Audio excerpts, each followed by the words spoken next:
Imagina que pudieras viajar en el tiempo y situarte en tres momentos distintos de la historia.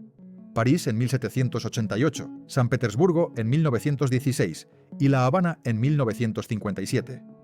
En cada uno de esos lugares encontrarías lo mismo. Una élite convencida de que su sistema era indestructible, un pueblo que empezaba a hervir por dentro y un reloj invisible que marcaba el final de un orden que parecía eterno. Ninguno de ellos, ni los reyes, ni los zares, ni los dictadores, vio venir lo que estaba a punto de ocurrir. Y lo más inquietante es que los tres países siguieron exactamente el mismo guión, como si la historia estuviera leyendo de un libreto escrito con sangre y caos. Francia era la potencia cultural más sofisticada de Europa. Rusia era un imperio que se extendía desde Varsovia hasta el Pacífico. Cuba era el paraíso turístico del Caribe, con casinos, orquestas y más automóviles per cápita que la mayoría de países latinoamericanos. Los tres parecían inmunes a la catástrofe. Los tres colapsaron. Y en los tres casos, las élites que perdieron el poder repitieron la misma frase mientras huían o subían al cadalso. Esto aquí no podía pasar. Antes de entrar en cada historia, necesitamos ponernos de acuerdo en qué significa exactamente una revolución. No hablamos de una protesta, ni de un motín, ni de un cambio de gobierno tras unas elecciones. Una revolución es la destrucción total del orden existente y su sustitución por algo nuevo que casi siempre resulta ser algo peor. Las revoluciones no ocurren simplemente porque la gente sea pobre.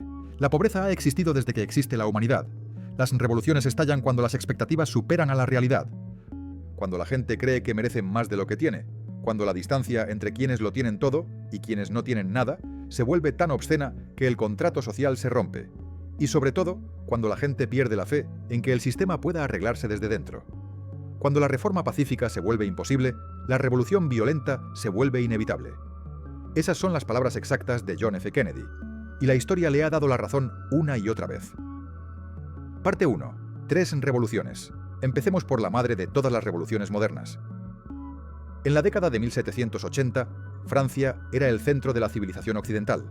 París dictaba la moda, la filosofía, el arte. El francés era la lengua de la diplomacia internacional. Luis XVI ocupaba un trono que su familia había sostenido durante 800 años.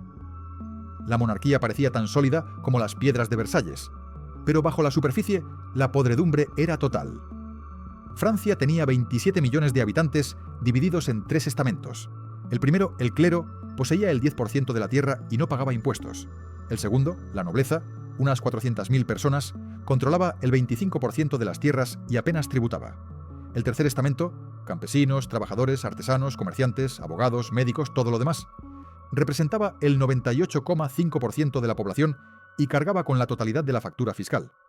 El 1,5% vivía exento de impuestos, mientras el resto pagaba hasta el último céntimo.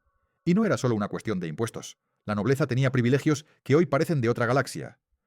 Un noble podía cazar en las tierras de un campesino, pisotear sus cosechas, exigir trabajo gratuito. Los señores feudales cobraban peajes, tasas, derechos sobre molinos. Un campesino francés del siglo XVIII no era técnicamente un esclavo, pero vivía atado a una red de obligaciones que lo asfixiaba. En 1788, una mala cosecha hizo que el precio del pan se disparara. El pan representaba el 88% del presupuesto de una familia campesina. Cuando el precio se duplicó, la gente dejó de comer. Pero en Versalles, los banquetes seguían. María Antonieta no dijo nunca aquello de que comieran pasteles, pero la frase se le atribuyó porque encajaba perfectamente con lo que el pueblo percibía. Una corte completamente desconectada de la realidad. Luis XVI no era un tirano cruel. Era algo peor para un gobernante. Era débil e indeciso. Francia estaba en bancarrota después de financiar guerras, incluida la independencia de Estados Unidos. El rey necesitaba dinero desesperadamente. Su solución fue pedir más préstamos y subir los impuestos a quienes ya pagaban todo. Cuando intentó que la nobleza y el clero contribuyeran, lo bloquearon. Las élites prefirieron ver arder el país antes que renunciar a sus privilegios. Recuerda esa frase, porque la vas a escuchar en cada una de estas historias. En mayo de 1789, Luis convocó los Estados Generales, una asamblea de los tres estamentos que no se reunía desde hacía 175 años. El rey pensaba que legitimaría nuevos impuestos. En lugar de eso, encendió la mecha. El tercer estamento exigió votar por cabeza, no por estamento, porque con el sistema tradicional, la nobleza y el clero siempre tenían 2 votos contra 1. Luis se negó. Y entonces ocurrió algo que cambió la historia. El tercer estamento se declaró Asamblea Nacional. se encerró en una cancha de juego de pelota y juró no disolverse hasta que Francia tuviera una constitución. Era el 20 de junio de 1789. Abogados, comerciantes, médicos, la clase media educada, la gente que debería haber sostenido el sistema, acababa de declarar que el sistema era ilegítimo. 3 semanas después, el 14 de julio, una multitud asaltó la Bastilla. Los guardias fueron asesinados y sus cabezas paseadas en picas por las calles de París. La revolución había comenzado, y una vez que empieza, ya no hay vuelta atrás. Lo que siguió fue una escalada que los propios revolucionarios no anticiparon. La Asamblea abolió el feudalismo, confiscó las tierras de la Iglesia, proclamó los derechos del hombre. Pero los radicales querían más. Los jacobinos, liderados por Robespierre, exigían medidas extremas: ejecutar al rey, redistribuir toda la riqueza, purgar a los enemigos de la revolución, y ganaron apoyo popular porque los moderados no habían conseguido resolver los problemas. La economía seguía hundida, el pan seguía siendo escaso y la gente quería sangre.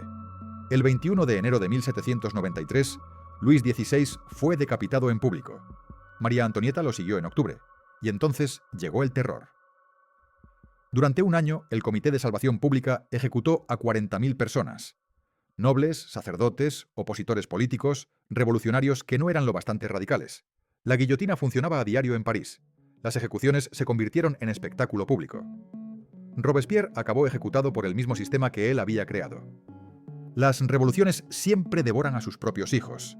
Siempre. En 1799, un general corso, llamado Napoleón Bonaparte, dio un golpe de Estado y se hizo con el poder. La revolución que había empezado prometiendo libertad, igualdad y fraternidad, terminó en una dictadura militar que arrastraría a Europa a 15 años de guerra y millones de muertos. Avancemos 128 años. Rusia, en 1917, era un imperio colosal gobernado por el zar Nicolás II. La dinastía Románov llevaba 300 años en el poder.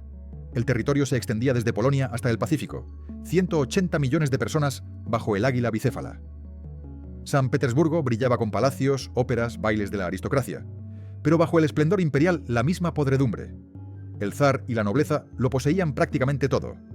Los campesinos, el 80% de la población, no tenían nada real.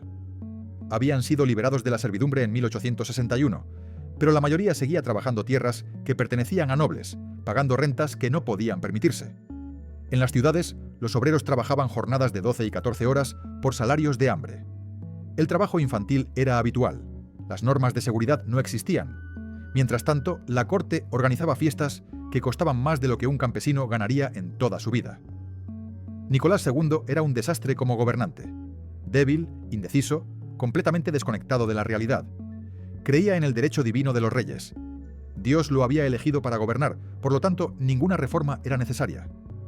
En 1905, cuando trabajadores marcharon pacíficamente hacia el Palacio de Invierno para entregar una petición pidiendo mejores condiciones, la Guardia Imperial abrió fuego.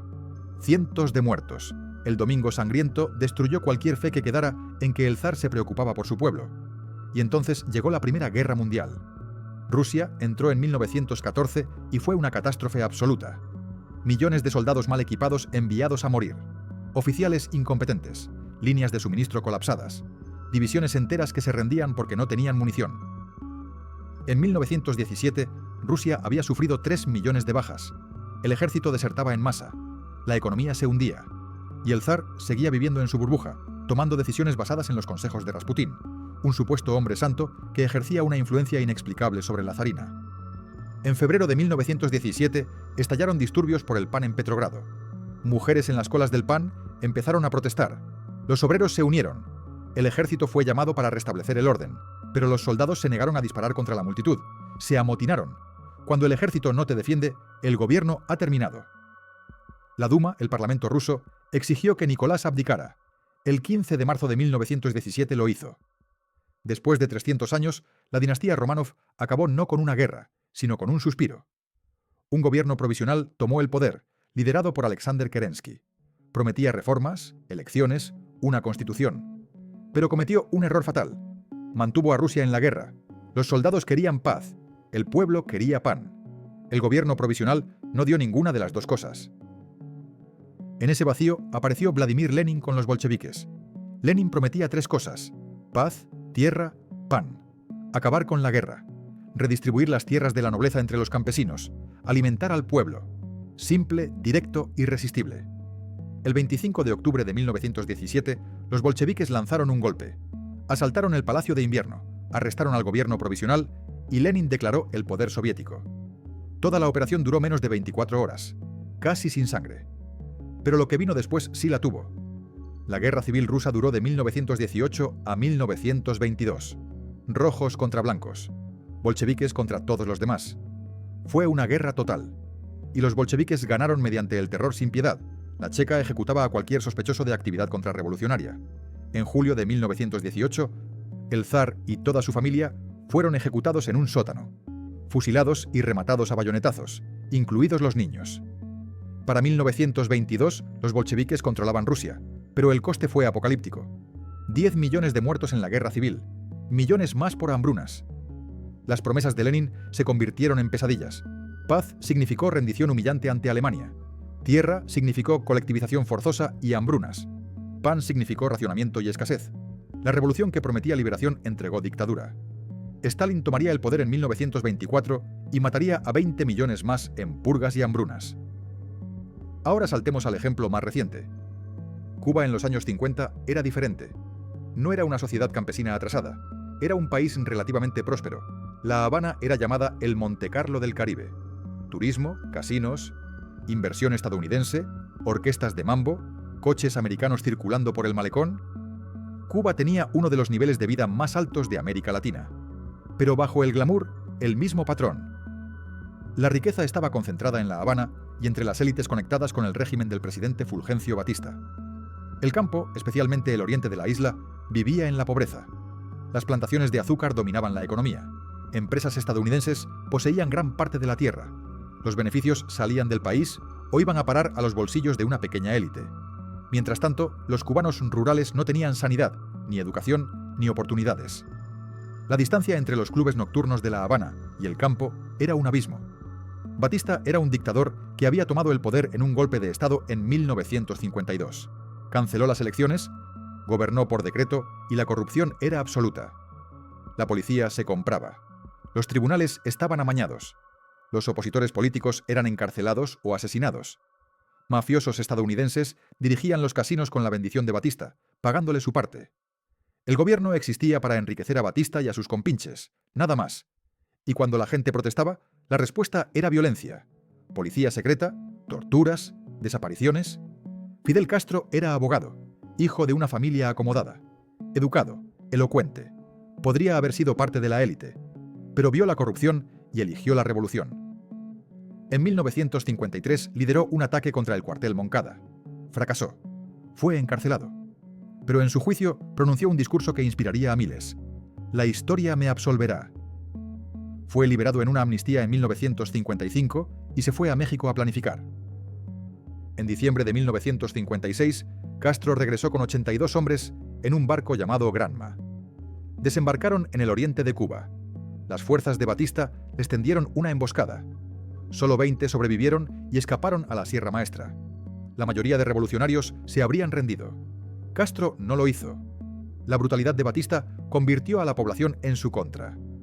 Cuando el ejército arrasaba aldeas sospechosas de ayudar a los rebeldes, creaba más rebeldes. Cuando la policía torturaba a estudiantes, sus compañeros se unían a la revolución. Las fuerzas de Castro crecieron no por ideología, sino porque Batista era odiado. Para 1958, Castro tenía miles de combatientes, células de resistencia urbana en cada ciudad. El ejército de Batista se desmoronaba. El 1 de enero de 1959, Batista huyó a República Dominicana con $300 millones. Castro entró en La Habana el 8 de enero, victorioso. Al principio, Castro prometió democracia, elecciones, prensa libre. Pero en cuestión de meses, la máscara cayó. Opositores políticos arrestados, juicios sumarios y ejecuciones, prensa censurada. Cuba se convirtió en una dictadura comunista. Castro nacionalizó todo. Quien resistía era encarcelado o fusilado. Cientos fueron ejecutados en el primer año. Miles huyeron. La clase media que había apoyado a Castro porque odiaba a Batista aprendió demasiado tarde que la revolución no trae libertad, trae nuevos tiranos. Cuba siguió siendo una dictadura durante 60 años. Francia, Rusia, Cuba. 3 siglos diferentes, 3 ideologías diferentes. tres contextos completamente distintos. Pero el mismo arco narrativo, países que parecían intocables y que colapsaron siguiendo un guión casi idéntico. En los tres casos, las élites nunca lo vieron venir. En los tres casos pensaron que eran especiales, que su sistema era demasiado fuerte para caer. En los tres casos, la frase «esto aquí no puede pasar» se pronunció hasta el último momento. Y en los tres casos estaban equivocados. Lo que vamos a hacer ahora es desmontar ese guión, porque no son historias sueltas. Es un patrón, 6 etapas que se repiten con una precisión inquietante. Y una vez que lo veas, entenderás por qué lo que está ocurriendo ahora mismo debería preocuparte profundamente. Parte 2. La fórmula en 6 etapas, de la desigualdad al colapso. 3 revoluciones, 3 países, 3 siglos. Y sin embargo, cuando superpones las historias, descubres que no son relatos independientes, son variaciones del mismo tema, interpretadas con instrumentos distintos, pero siguiendo la misma partitura. Lo que vamos a hacer ahora es extraer esa partitura, identificar las 6 etapas que conducen del malestar al colapso y mostrar cómo cada una se manifestó en Francia, Rusia y Cuba. Porque una vez que entiendas el patrón, podrás reconocerlo en cualquier parte. La primera etapa es siempre la misma. Una concentración de riqueza tan extrema que el 1% vive literalmente en otro planeta respecto al resto. No hablamos de que unos tengan más que otros. Eso ha existido siempre. Hablamos de una distancia tan grande que resulta insultante, de una exhibición de privilegio tan descarada que genera no solo resentimiento sino odio. En Francia, la nobleza y el clero controlaban el 35% de la tierra y no pagaban impuestos. Vivían en palacios mientras los campesinos morían de hambre cuando subía el precio del pan. En Rusia, el zar y la aristocracia poseían casi todo, mientras el 80% de la población trabajaba tierras ajenas por migajas. En Cuba, La Habana relucía con casinos, mientras el campo carecía de hospitales. La desigualdad por sí sola no causa revoluciones, pero es el combustible. Crea una masa de gente que siente que el sistema no funciona para ellos, que las reglas están amañadas, y esa sensación se acumula hasta que un día encuentra una chispa. La segunda etapa es la corrupción e incompetencia visibles del gobierno. No basta con que el sistema sea injusto, tiene que ser además claramente disfuncional. La gente necesita ver que quienes gobiernan no solo no resuelven los problemas, sino que son parte del problema. Que el Estado existe para servir a las élites, no al pueblo. Luis XVI era un rey débil que no podía reformar nada porque la nobleza bloqueaba cualquier cambio. Nicolás II era un gobernante inepto que enviaba millones de soldados a morir mientras consultaba a un místico. Batista era un dictador cuya única función era enriquecerse. Cuando el gobierno pierde legitimidad, se abre un vacío. La autoridad moral del Estado se evapora, y ese vacío será llenado por alguien. Esta es la etapa clave, la que convierte el malestar difuso en peligro real. Las revoluciones no las empiezan los más pobres. Los más pobres están demasiado ocupados sobreviviendo. Las revoluciones las empiezan quienes tenían expectativas y las vieron frustradas. Abogados, médicos, comerciantes, estudiantes, profesionales que creían que el sistema funcionaba para ellos hasta que descubrieron que no.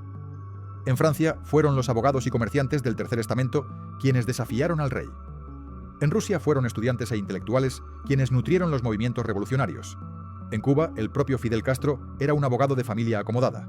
Cuando la clase media se radicaliza, el sistema tiene un problema mortal. Porque estas son las personas que saben articular el descontento, organizar movimientos, planificar acciones. Tienen educación, tienen contactos, tienen recursos.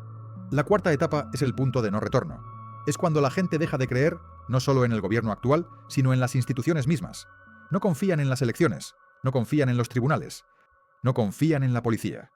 Cada institución que debería arbitrar los conflictos de la sociedad es vista como otro actor político más. En Francia, el Tercer Estamento declaró ilegítima la asamblea tradicional y creó una nueva.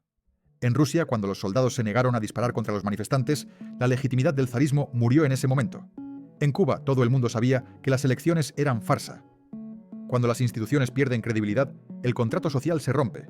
Ya no hay árbitros imparciales, solo hay bandos enfrentados y la certeza de que las disputas se resolverán por otros medios. La quinta etapa es cuando movimientos revolucionarios organizados ganan apoyo masivo. Hasta ahora había descontento difuso. Pero el descontento no derriba gobiernos. Las organizaciones sí. Hace falta alguien que canalice la rabia, que ofrezca una alternativa, que prometa resolver lo que el sistema no ha podido resolver. En Francia fueron los jacobinos, en Rusia los bolcheviques, en Cuba el movimiento 26 de julio.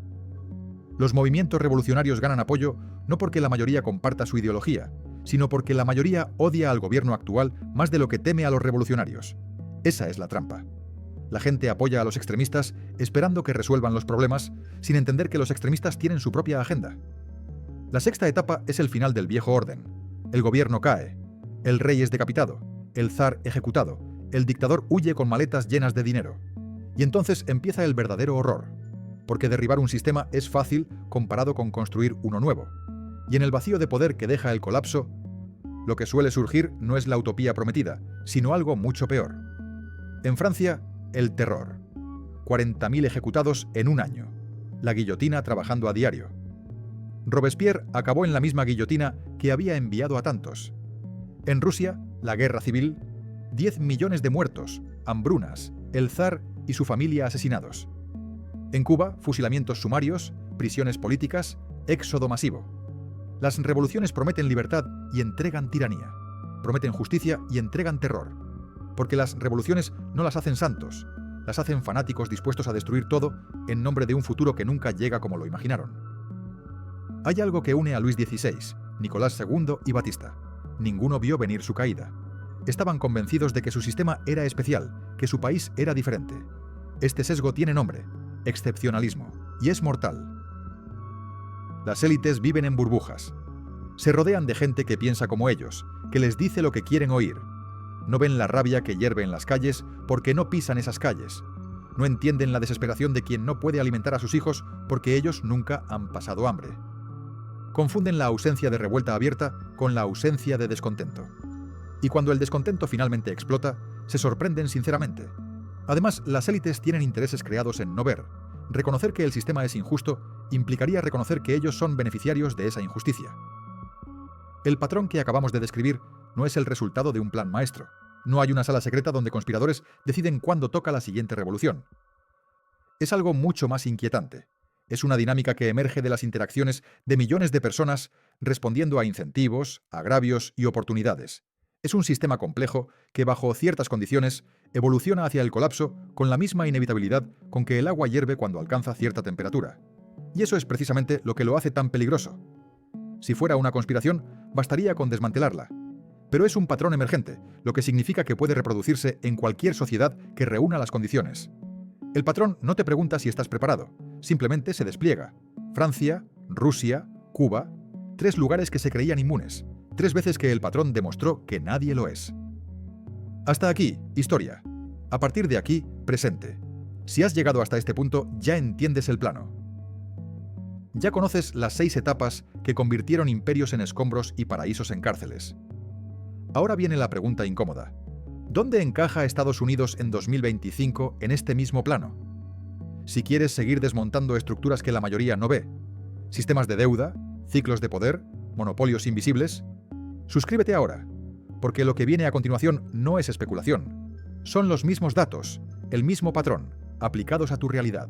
Y lo que descubrirás podría cambiar cómo ves todo lo que ocurre a tu alrededor. Parte 3. Estados Unidos está dentro del patrón. Hay una diferencia fundamental entre entender el mundo y vivir ciego dentro de él. No puedes salirte del sistema. Todos vivimos dentro de estructuras económicas, políticas, sociales que no elegimos. Pero puedes dejar de vivir en ellas sin verlas. Puedes aprender a leer el plano. Y una vez que lo haces, las noticias diarias dejan de ser ruido y empiezan a ser datos. Los acontecimientos que parecían aleatorios revelan su lógica. Lo que vamos a hacer ahora es aplicar el patrón de 6 etapas a Estados Unidos en 2026. No porque el colapso sea inevitable, la historia no es destino, sino porque entender dónde estamos es el primer paso para decidir hacia dónde queremos ir. Francia, Rusia y Cuba nos dieron el mapa. Ahora toca ubicarnos en él. En 1980, el 1% más rico de Estados Unidos controlaba el 8% de la riqueza nacional. Hoy controla el 32%. En 4 décadas, la concentración de riqueza se ha cuadruplicado. Pero eso no es lo más impactante. El 0,1%, unas 130.000 familias, posee más riqueza que el 90% inferior de la población, unos 117 millones de hogares. La brecha entre los más ricos y todos los demás es mayor que en cualquier momento de la historia estadounidense. Mayor que en la Edad Dorada. Mayor que en los años 20. Mayor que en Francia en 1789. Y la desigualdad no solo se mide, se ve, se siente. Los multimillonarios tienen jets privados, megayates, viajes al espacio como pasatiempo. Mientras tanto, la clase media no puede comprar una casa. Una hospitalización puede significar la bancarrota. La educación universitaria se ha convertido en una trampa de deuda. Las redes sociales te muestran cada día la vida de los ultrarricos mientras tú luchas por llegar a fin de mes. No hace falta teoría económica para sentir que algo está profundamente mal. Basta con mirar. La confianza en el Congreso de Estados Unidos ronda el 15%. La confianza en el Tribunal Supremo se ha desplomado. La mitad del país cree que las elecciones están amañadas. Los congresistas hacen trading con información privilegiada y nadie va a la cárcel. Los lobbies escriben las leyes que supuestamente regulan a las industrias que representan.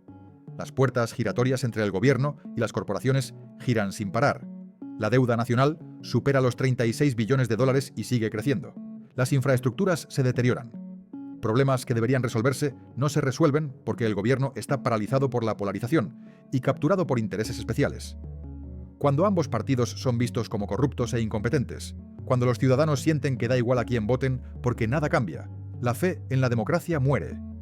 La clase media estadounidense se está vaciando por dentro. Durante generaciones, el pacto era claro: trabaja duro, estudia, sigue las reglas y tendrás una vida mejor que la de tus padres. Ese pacto se ha roto. Los millennials son la primera generación en la historia moderna de Estados Unidos que en promedio vivirá peor que sus padres. Piensa en un profesor universitario con doctorado que necesita 2 trabajos para pagar el alquiler. En un ingeniero de software que gana bien pero no puede permitirse comprar casa en la ciudad donde trabaja. En jóvenes ahogados en deuda estudiantil, sin perspectivas de comprar vivienda, posponiendo formar familias porque no pueden permitírselo. Estas no son personas en los márgenes, son profesionales educados, gente que hizo todo lo que se supone que debía hacer, y el sistema les ha fallado. Cuando la clase media educada pierde la esperanza en el sistema, se radicaliza, busca culpables, los encuentra en las élites, en los políticos, en el sistema mismo. Esta es exactamente la dinámica que precedió a las 3 revoluciones que hemos estudiado. Estamos aquí, ahora mismo. Esta es la etapa en la que Estados Unidos se encuentra en 2025. La confianza en las instituciones se ha desplomado a niveles que habrían sido impensables hace una generación. La confianza en los medios de comunicación está en mínimos históricos. Cada bando tiene sus propias fuentes de información, sus propios hechos, su propia versión de la realidad. Ya no hay árbitros que todos acepten. La confianza en la policía se ha fracturado. La confianza en los tribunales se ha politizado. Las elecciones son cuestionadas independientemente del resultado. La mitad del país creyó que las elecciones de 2020 fueron robadas. La otra mitad considera que quienes lo creen son una amenaza para la democracia. Estados Unidos en 2025 no es un país. Son 2 países ocupando el mismo territorio, con sistemas de creencias incompatibles, incapaces de ponerse de acuerdo en los hechos básicos. Esto es exactamente lo que ocurre cuando las instituciones pierden legitimidad. El contrato social se deshilacha, y todo queda a la espera de una chispa. Francia tuvo los Estados Generales y la Bastilla. Rusia tuvo el Domingo Sangriento y los disturbios del PAN. Cuba tuvo la brutalidad de Batista. En Estados Unidos el combustible está seco. La yesca está preparada. Lo que falta es la chispa. Podría ser muchas cosas. Una elección presidencial tan disputada que ningún bando acepte el resultado. Un colapso financiero que borre los ahorros de millones. Un escándalo de corrupción tan flagrante que ni siquiera los defensores del sistema puedan ignorarlo. Un incidente violento que se viralice y polarice aún más. No hace falta predecir cuál será la chispa. Basta con entender que, cuando las condiciones están dadas, cualquier chispa sirve. Francia, Rusia y Cuba no tenían redes sociales, algoritmos que maximizan el engagement premiando la indignación, cámaras en todos los bolsillos capaces de convertir cualquier incidente en viral. Nosotros sí. La tecnología no crea el descontento, pero lo acelera. Una injusticia que antes tardaba meses en conocerse, ahora se difunde en minutos. La rabia que antes se disipaba en conversaciones locales, ahora se amplifica en cámaras de eco globales. Los algoritmos nos muestran exactamente lo que más nos enfurece, porque eso es lo que nos mantiene enganchados. Las revoluciones anteriores tardaban años en gestarse. La nuestra podría acelerarse de formas que el patrón histórico no predice. El mismo patrón de siempre, pero con gasolina digital encima. El patrón no es destino, es tendencia, y las tendencias se pueden alterar. No fácilmente, no sin coste, pero se puede. Ha ocurrido antes. Inglaterra en el siglo XIX tenía todas las condiciones para una revolución violenta: industrialización brutal, pobreza extrema, desigualdad obscena. Pero reformó a tiempo, amplió el voto, reguló las fábricas, creó un sistema de bienestar mínimo. La válvula de presión funcionó. La clave está en la etapa 4. Una vez que las instituciones pierden toda credibilidad, el margen de maniobra se estrecha dramáticamente. Pero antes de ese punto hay opciones. Reformas fiscales que reduzcan la desigualdad antes de que se vuelva explosiva. Medidas anticorrupción que demuestren que el sistema puede limpiarse. Pactos institucionales que restauren la confianza. Nada de esto es fácil, pero la diferencia entre muy difícil e imposible es la diferencia entre tener agencia y no tenerla. En las 3 revoluciones que hemos estudiado, hubo una generación que vio venir los signos y no hizo nada. Nobles franceses que podrían haber cedido privilegios, pero prefirieron perder la cabeza. Aristócratas rusos que podrían haber apoyado reformas, pero eligieron el exilio o el paredón. Élites cubanas que podrían haber combatido la corrupción de Batista, pero optaron por huir. En todos los casos, hubo personas que vieron el patrón desplegarse y decidieron mirar hacia otro lado. Si tú formas parte de la generación que está en el punto de inflexión, ¿qué quieres ser en este relato? ¿Espectador pasivo que ve cómo el sistema colapsa mientras se consuela pensando que esto aquí no puede pasar? ¿Soldado de un bando que contribuye a la polarización sin entender que la victoria de cualquier extremo es una derrota para todos? ¿O alguien que intenta mantener un mínimo de puente, que se niega a ver al otro como enemigo? No tengo respuestas fáciles. No hay manual de instrucciones para evitar revoluciones. Lo que sí tengo es la convicción de que entender el patrón es el primer paso para no ser su víctima. El conocimiento no garantiza la salvación, pero la ignorancia garantiza la sorpresa. Y en este juego, la sorpresa mata. 3 revoluciones. Francia, Rusia, Cuba. 3 países que parecían intocables hasta que dejaron de serlo. 3 veces que las élites dijeron esto aquí no puede pasar, mientras el plano se desplegaba bajo sus pies. 3 veces que el patrón ganó. Estados Unidos en 2025 está en la etapa 4. La desigualdad es mayor que en Francia en 1789. El gobierno es tan disfuncional como la Rusia de 1917. La fe en las instituciones está tan rota como en la Cuba de 1958. Las condiciones están dadas. El combustible está seco. Lo que falta es la chispa. Quizás la chispa no llegue. Quizás el sistema se reforme a tiempo. Quizás esta vez sea diferente. Pero el patrón no cree en excepciones. El patrón solo conoce probabilidades. Y las probabilidades dicen que, cuando las primeras 4 etapas se cumplen, las 2 siguientes vienen detrás. La única diferencia entre ellos y nosotros es si entendemos el plano a tiempo. Ellos no lo entendieron. Nosotros todavía podemos elegir. Si quieres seguir desmontando planos, de imperios, de monopolios, de sistemas de deuda, de las estructuras que moldean nuestras vidas sin que las veamos, suscríbete. No para consumir miedo, sino para construir entendimiento. Porque en un mundo donde el ruido sube cada día, lo más valioso que puedes tener es un mapa mental para no perderte. Nos vemos en el próximo análisis.